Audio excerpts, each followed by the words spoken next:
না না engine JCB কিছু নাই, দুইটা ট্যাঙ্কি তো জেসিবি ও এটা এদিকে তো বোঝা যায় না।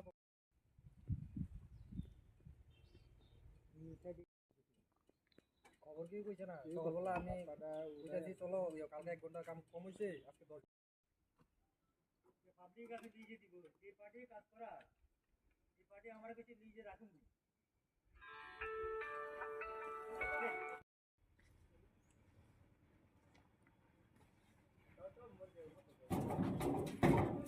আইনের কাছে দ্বারস্থ হব, ওনাদেরকে সাহায্য নেব যেন ওনারা অতি সত্বর দ্রুত থেকে দ্রুততর দুষ্কৃতিকারীরে বা এই জঘন্যতম যে কাজটা যারা সংগঠিত করেছে ওদেরকে ধরার জন্য।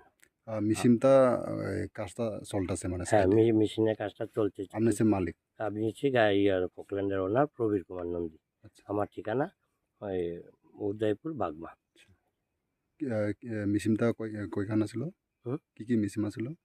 এখানেই তো আমার একটা ফোকল্যান্ড ছিল, এখানে এসে জানতে পারলাম যেন এটা আমার এই ফোকল্যান্ডের সঙ্গে নিচে আরেকটা জেসিবি একই কাজের সঙ্গে জড়িত ছিল। মানে দুটোটাই দুষ্কৃতিকারীরা গতকালকে রাত্রে তারা আগুন ধরিয়ে দেয়। মিনিমাম আপনার ক্ষয়ক্ষতি কত লাগে? ক্ষয়ক্ষতি এটা অ্যাকচুয়ালি এখনও এটা আমার ইয়াতে ফাইন্যান্স চলছে, ইন্ডাসল্যান্ড কোম্পানিতে আমাদের উদয়পুর ব্রাঞ্চে ফাইন্যান্স চলছে, এটা ফাইন্যান্সের অধীনে এখনও আছে। অ্যাকচুয়ালি কাজটা এদিকে পাবলিকে না এটা সরকারি ডিপার্টমেন্ট, এটা বন দপ্তরের অধীনে। মানে লিগ বাঁধার কাজ চলছে। কি বলবেন আপনি মালিক হইয়া? মালিক এখন আমার একটাই বক্তব্য থাকবে, এই জঘন্যতম কাজটা যারা সংগঠিত করেছে আমার প্রশাসনের উপর সম্পূর্ণ আস্থা আছে। ওরা যত সম্ভব পারে যেন ওরা এই কাজে যারা জড়িত দুষ্কৃতিকারী যেন তারা অতি দ্রুত থেকে দ্রুততর তারা আইনের আওতায় নিয়ে উপযুক্ত শাস্তি প্রদান করতে পারে, এইটুকুই আমার আইনের কাছে বা প্রশাসনের কাছে প্রার্থনা থাকে।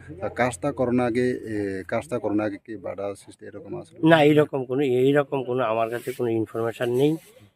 না, আমার সঙ্গে এইরকম কারোর কোনো ফোনেও যোগাযোগ হয়নি, প্র্যাকটিক্যালও যোগাযোগ হয়নি। এই কাজ করতে গিয়ে কেউ বাধা দিতে পারে এরকম আমারও ধারণা নেই। যদি এরকম ধারণা থাকতো তাহলে আমি আমার মেশিন এখানে আমি পাঠাতাম না। আপনার নাম? আমার নাম প্রবীর কুমার নন্দী, বাড়ি উদয়পুর বাগমা। Thank you.